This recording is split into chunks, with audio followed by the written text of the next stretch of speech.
Oshkosh MTVR. The Medium Tactical Vehicle Replacement (MTVR) is a series of vehicles used by the U.S. Marines. The first MTVRs were delivered in late 1999.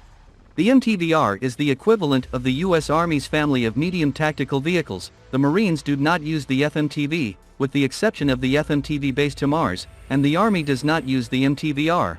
There were originally 4, later 7, MTVR variants, then 9, plus a subvariant, as deliveries and development continued. A dedicated trailer and prototype/developmental MTVRs have also been produced. In FY12, the third, and final, 5-year multi-year MTVR contract was awarded to Oshkosh.